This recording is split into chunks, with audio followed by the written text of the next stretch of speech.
Kembali lagi di Unseen, ruang untuk merasakan karena tidak semua bisa dilihat. Oke, seperti yang kalian sudah baca nih judulnya ya. Jadi episode kali ini tuh gue bakal ngebahas sesuatu yang lagi viral. Sebenarnya sesuatu yang viral lagi setelah pernah viral itu sekitar 2 tahun yang lalu di threadnya di Twitter. Nah sekarang itu kembali viral karena banyak yang berspekulasi soal lokasi asli dari cerita KKN Desa Penari. Kisah ini viral kembali diperbincangkan sejak awal penayangannya di bioskop pada tanggal 30 April 2022 lalu. KKN Desa Penari aja udah 2 kali viral. Unseen kapan nih? Yuk bisa yuk. Oke, langsung aja kita ke ceritanya. Tapi buat kalian yang belum, jangan lupa subscribe, like, komen, dan juga share. Siapa tahu teman-temannya juga pengen dengerin gue ngomong atau gue bercerita tentang film KKN Desa Penari ini. Oke, film KKN Desa Penari ini belakangan menjadi sorotan masyarakat sejak awal penayangannya pada tanggal 30 April 2022 lalu. Banyak yang penasaran dengan film horor yang diangkat dari kisah nyata 13 tahun silam. Sebelumnya gue juga pengen ngasih selamat dulu nih buat film KKN Desa Penari yang per hari ini sudah nembus 3 juta penonton. Goks! Kalian luar biasa, keren. Nah, gue pengen lihat trailernya dulu nih. Kita lihat dulu ya bentar ya. Kami ke sana untuk menjalankan proker KKN kami. Tapi desa yang kami tinggal bukan desa biasa.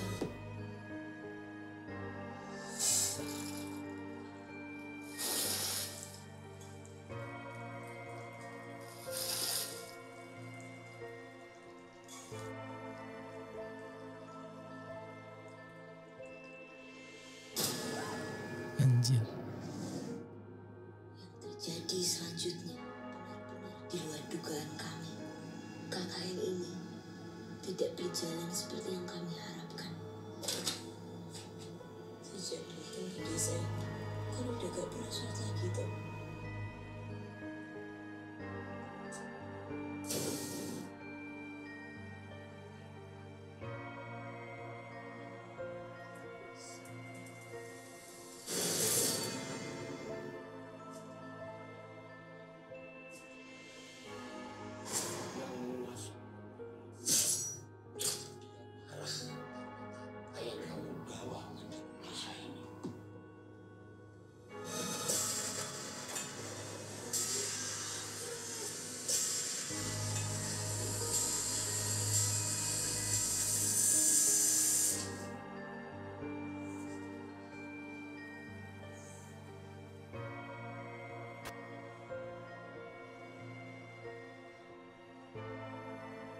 Goks.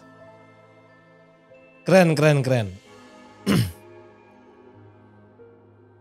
Bikin penasaran. Biasa Judul KKN Desa Penari.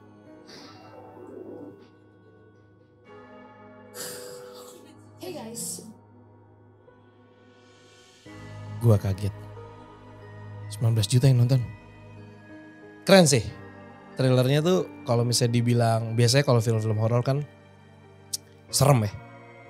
Ini tuh gue ngerasain kayak film-film luar gitu tapi yang lebih apa ya, sinematik, yang lebih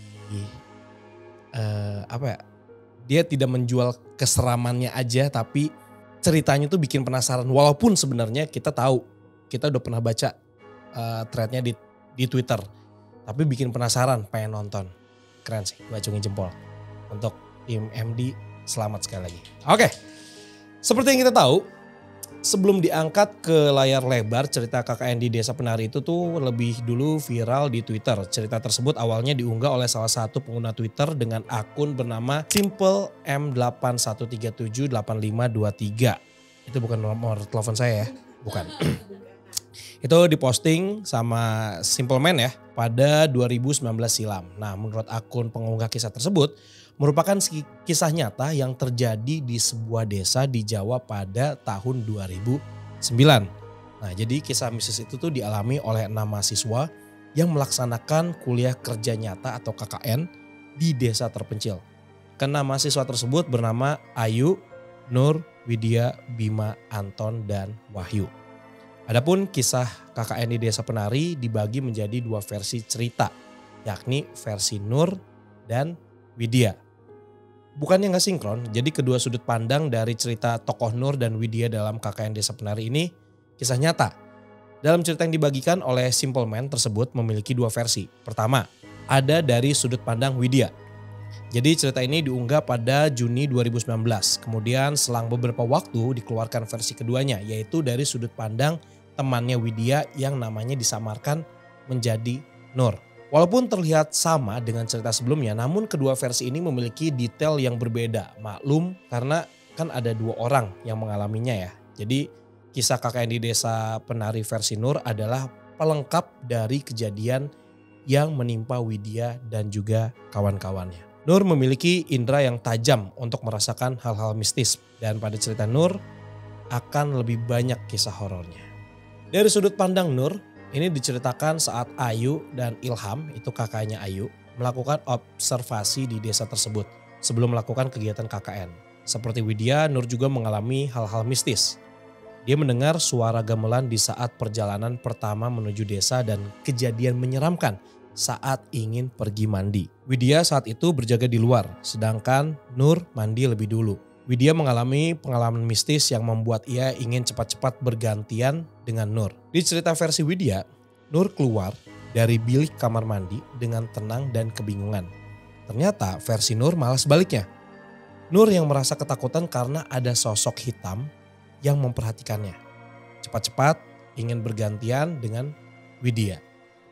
Saat pintu dibuka, Widya kebingungan karena melihat Nur yang panik. Di desa tersebut ada sebuah larangan untuk tidak melewati sebuah gapura. Seiring berjalannya waktu, Widya, Nur, dan kawan-kawan mulai diganggu oleh sosok penari cantik yang berhubungan dengan tempat misterius itu. Nah, buat kalian nih yang belum nonton, jadi buruan nonton.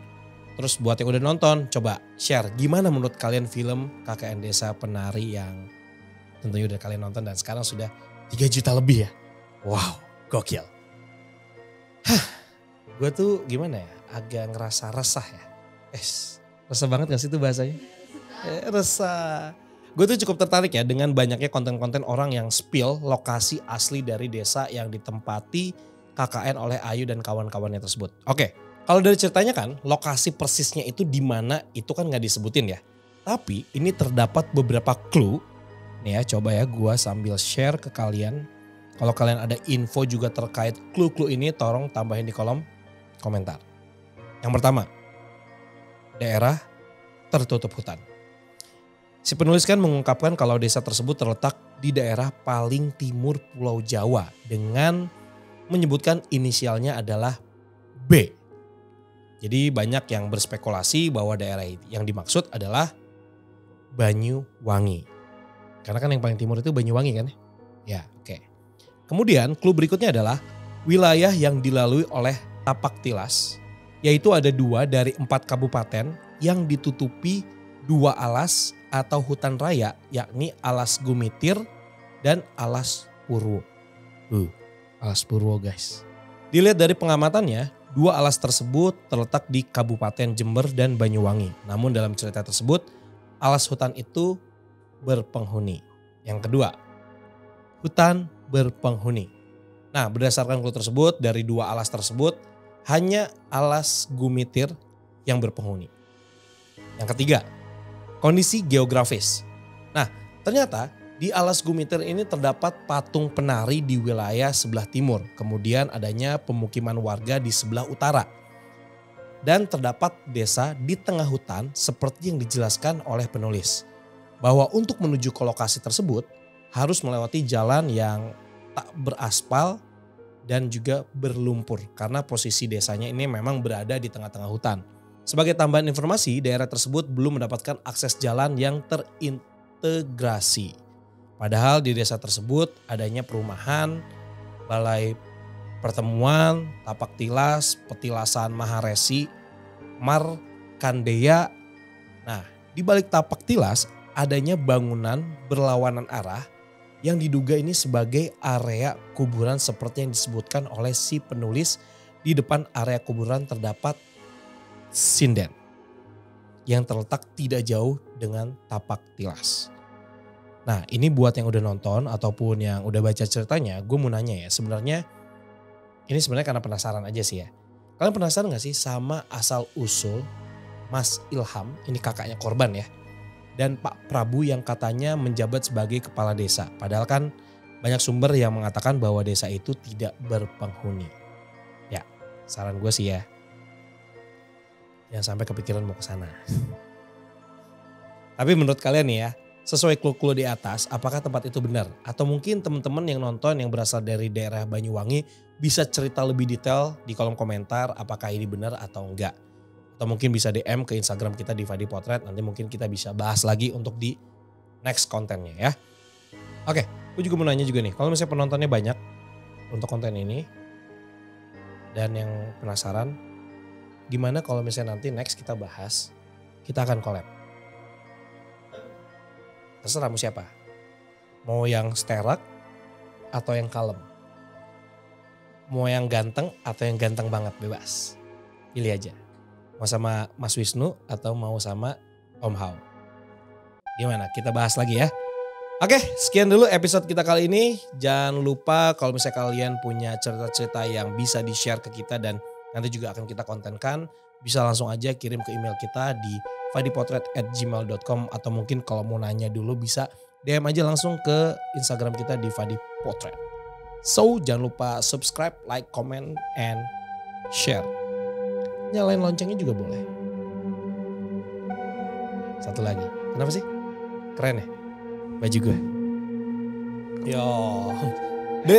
Dari tadi tuh ganggu mulu nih kayak apa sih? Nih gue kasih tahu nih. Tuh, kelihatan enggak? Belum copot. Thank you buat Pak Demian untuk sweaternya. Ini keren nih. Nyaman.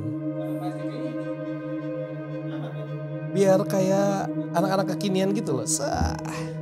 Love you Pak Demian. Keren jaketnya. Thank you.